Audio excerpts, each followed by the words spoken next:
Welcome to the Colwyn Garden Design podcast. Colwyn Garden Design is a blog about sustainable and drought-tolerant garden design. You can view our blog at colwyn.com, colwyn.com.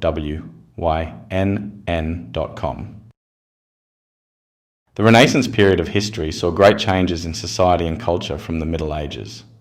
As it became safer to live outside of walled hilltop castle cities, we see a change to living in fortified villas. This led to a change in garden design from enclosed cloister gardens of the Middle Ages to a new style that looked outwards and incorporated the surrounding landscape beyond.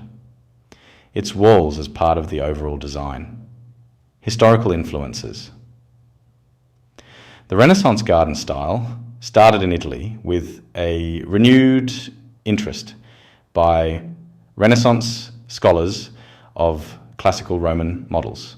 They were inspired by descriptions of ancient Roman gardens given by Ovid in his Metamorphoses, by the letters of Pliny the Younger, by Pliny the Elder's Naturalis Historia, and in Rerum Rusticanum by Varro, all of which gave detailed description of the gardens of Roman villas.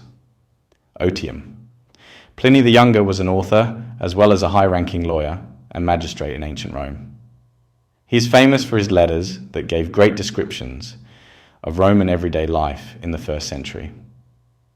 As a wealthy nobleman, he owned a number of villas, and his letters that gave details of his county villas are of great importance to the history of garden design.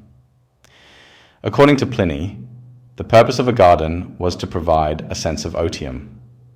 Otium is a Latin word that has no direct translation into modern English. It generally means leisure, but in Pliny's writings, it means serenity, relaxation, and escape from busy urban life, called negotium in Latin. Italian Renaissance gardens were designed with an emphasis on otium, and the productive elements of medieval gardens, such as growing herbs or fruits, were deemed as less important. Fruit-bearing and plants used for herbs were incorporated into Italian Renaissance gardens more as ornamentals than as in an agricultural or hortus setting. Design principles of Italian Renaissance gardens. The Italian Renaissance garden style is first described in Leon Alberti's De Re Edificatoria, the 10 books of architecture, where he argues that a villa should both be looked at and a place to look from, that the house should be placed above the garden, where it could be seen, and the owner could look down into the garden. Due to Italy's hilly topography, this led to a number of villas sitting in or above terraced gardens, overlooking the surrounding landscape. On the specific elements of villa gardens, Alberti wrote, "You should place porticos for giving shade, planters where vines can climb, placed on marble columns, vases, and amusing statues, provided they are not obscene. You should also have rare plants. Trees should be aligned and arranged evenly, each tree aligned with its neighbours." Most of Alberti's design principles for Italian Renaissance gardens were heavily borrowed from Pliny the Younger's descriptions of villa gardens in ancient Rome. Important elements of Italian Renaissance gardens. Seamless design. Similar to the designs of late Roman villas, Italian Renaissance villas were designed with their gardens as an extension of the building. Garden frescoes were painted inside the villa, bringing the garden inside. Courtyards and terraces were modelled as outdoor rooms, extending the villa to the outside. Axial symmetry, defined by the entry to the villa building, Italian Renaissance gardens were designed along an axis that ran from the villa entry to the end of the garden, and each side of the axis mirrored each other in layout.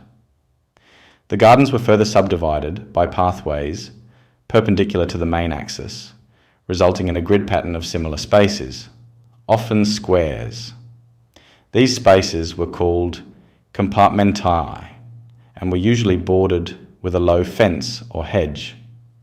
Surprise as the Renaissance gardens were built primarily for pleasure, they were designed with rooms hidden from view that were discovered while walking around the garden.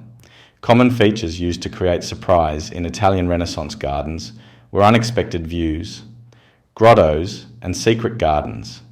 Evergreen, green was the dominant colour, and to provide year-round interest, Italian Renaissance gardens made extensive use of boxwood, Buxus sempervirens.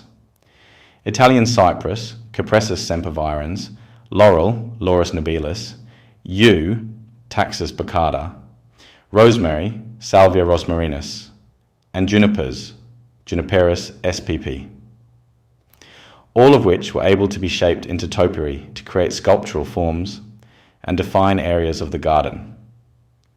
Creating order and balance was the goal of Renaissance topiary, representing man's reasoned power over chaotic nature. Statuary. During this period, statues were used extensively in the garden as part of the extension of the home.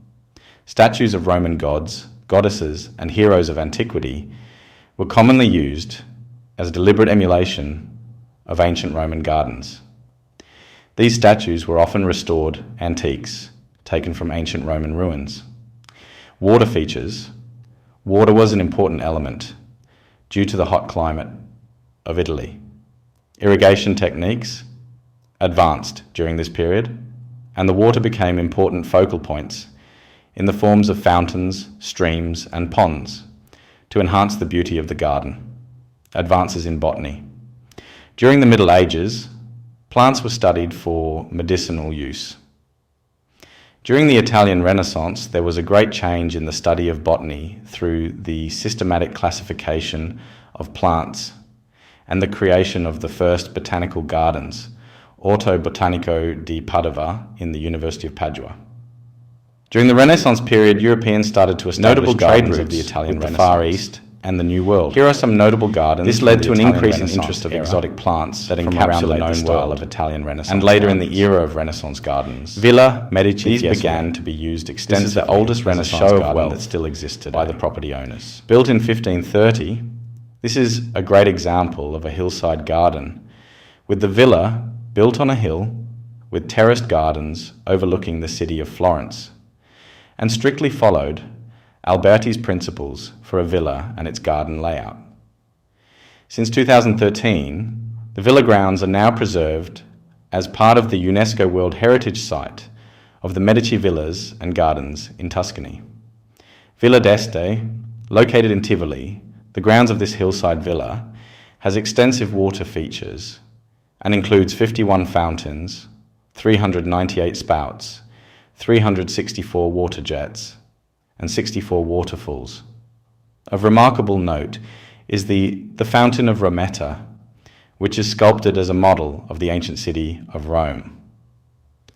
Sacrobosco, located in Bomarzo, this garden bucked the trend of previous Renaissance gardens, with no axial layout or symmetry.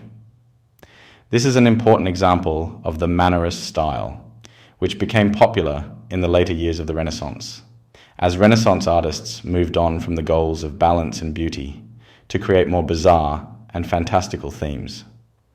This garden is famous for its many unconventional statues and grottos laid in a seemingly random fashion.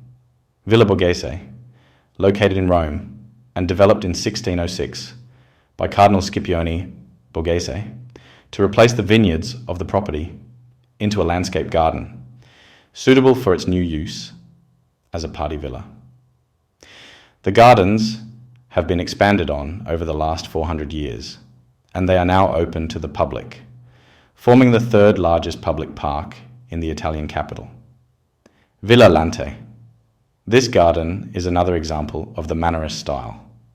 The gardens were built by Cardinal Gambara and chart the story of original sin, paradise lost and paradise regained, represented by water that flows down the central axis of the garden and goes through a variety of states as it descends from a wooded boschetto, where nature is in control of its form, representing the golden age of man's innocence and nature's abundance, and eventually flows to ornate water parterres, representing the notion that nature no longer produces freely, and man must live by the cultivation of his garden and intellect.